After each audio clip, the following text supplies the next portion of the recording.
فوت ہو گئی تھی، تمہاری ماں تو رات کو ہی فوت ہو گئی تھی۔ مالک بن دینار محمد بن ہارون کہنے لگے میں نے پوچھا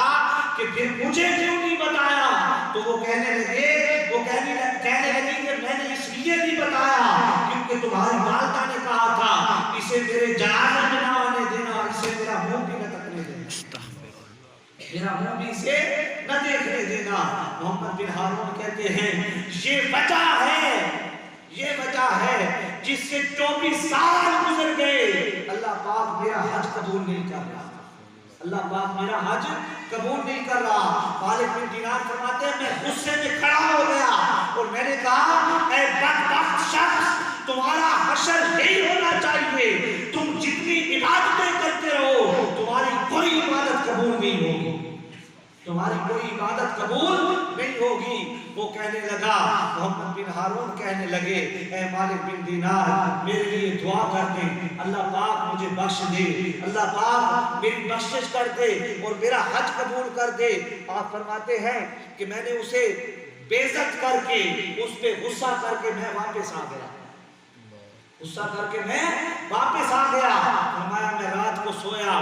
تو خود حضور نبی اکرم صلی اللہ علیہ وآلہ وسلم میرے خواب میں آ گئے، سبحان اللہ، میرے خواب میں آ گئے اور خواب میں آ کے کہنے لگے مالک بن دینار محمد بن ہارون کو مایوس کر رہے ہو،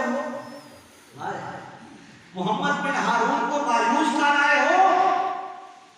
آپ نے فرمایا عرض کی یا رسول اللہ جو اپنی ماں کا گستاخ تھا اسے مایوس نہ کرتا تو کیا کرتا؟ نبی علیہ السلام نے فرمایا مالک بن دینار قیامت کا دن ہوگا، قیامت کا دن ہوگا، اس کی والدہ حشر میں اللہ رب العزت کے سامنے اپنا مقدمہ درج کرے گی اور عرض کرے گی مولا میں اس کی وجہ سے مری تھی، اس کی وجہ سے مجھ پہ موت آئی تھی، آج اسے تو سزا دے، آج اسے تو سزا دے۔ ہمارے رب کریم فرمائے گا لوگوں توجہ کرو ماں باپ کی گستاخی کی کیا سزا ہے۔ رب کریم فرمائے گا فرشتوں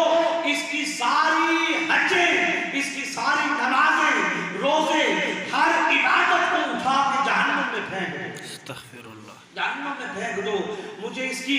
کسی عبادت کی کوئی ضرورت نہیں ہے، کوئی ضرورت نہیں ہے کیونکہ یہ اپنے والدہ کا گستاخ تھا۔ فرمایا اس کی ہر چیز اٹھا کے جہنم میں پھینکی جا رہی ہوگی اور فرشتے اسے جہنم کی طرف لے کے جا رہے ہوں گے۔ اے مالک بن دینار سن، وہ اپنی والدہ کی طرف پھر سے مڑ مڑ کے دیکھے گا، اپنی والدہ کی طرف مڑ مڑ کے دیکھے گا اور وہ بار بار کہے گا اماں جان مجھے معاف کر دیں، دیکھیں آپ کے سامنے مجھے آگ میں پھینکنے جا رہے ہیں،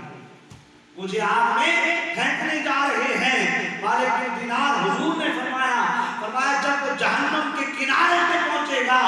اس کی ماں دیکھ رہی ہوگی، ماں کہے گی مولا تجھے اپنے محبوب کا واسطہ اسی جگہ میرے بیٹے کو روک دے، سبحان اللہ، اسی جگہ میرے بیٹے کو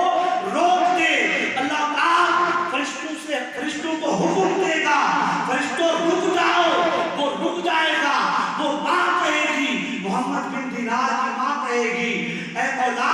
میں نے اپنے بیٹے محمد بن دینار کو بخش دیا ہے، تو بھی محمد کے سر کے اس کو بخش دے، سبحان اللہ، تو بھی اس کو بخش دے۔ فرمایا جب اس کی ماں یہ بات کرے گی اللہ پاک اس کی بخشش فرما دے گا۔ اے مالک بن دینار تو اسے کیوں مایوس کر کے آ گیا ہے؟ وہ اتنا قرب والا بندہ ہے،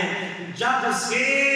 والدہ کی گستاخی کی تب سے وہ نیک عمل کر رہا ہے۔ امام شافعی رضی اللہ تعالیٰ عنہ فرماتے ہیں لوگوں اگر والدین مر گئے ہیں، والدین اس دنیا سے چلے گئے ہیں تو پھر بھی والدین کو راضی کرنے کے کچھ طریقے ہیں۔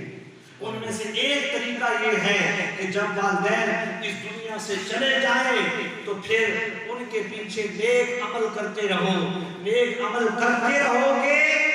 والدین کے درجات بلند ہوتے رہیں گے، سبحان اللہ، والدین تم پہ راضی ہو جائیں گے۔ اور فرمایا دوسرا اگر والدین چلے جائیں دنیا سے تو والدین کے جانے کے بعد اپنے والدین کے رشتہ داروں سے اچھا سلوک کرو،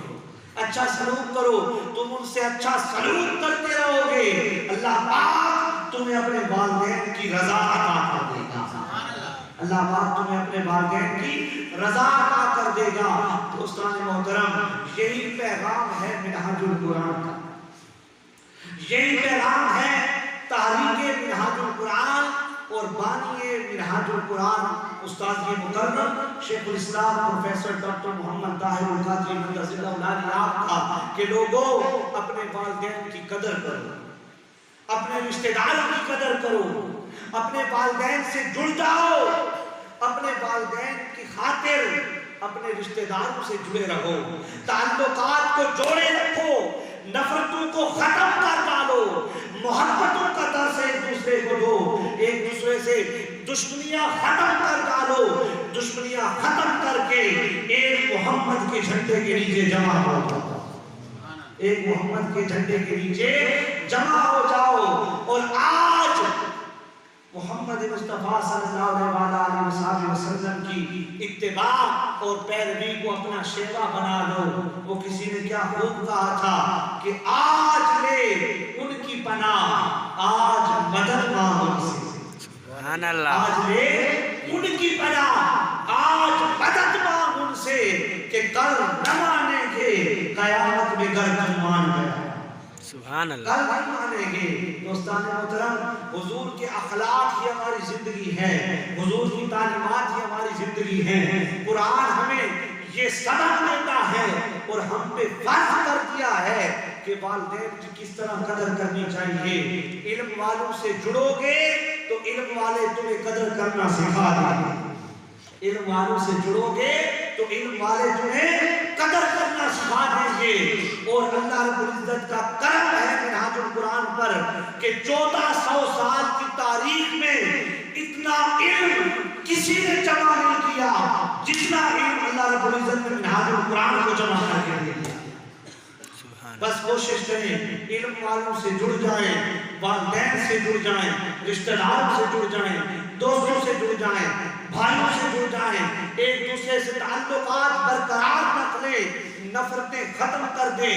دشمنیاں ختم کر دیں اور ایک دوسرے کے بھائی بھائی بن جائیں، ایک دوسرے کے دوست بن جائیں، خوشی سے زندگی گزاریں۔ کوئی خبر نہیں کہ یہ زندگی کس موڑ پہ ختم ہو جائے، پھر یہ نفرتیں کس چیز کی، پھر یہ دشمنیاں کس چیز کی۔ آج موقع ہے، اپنے آپ کو سنوار لو۔ تم نے آج اپنے آپ کو سنوار لیا،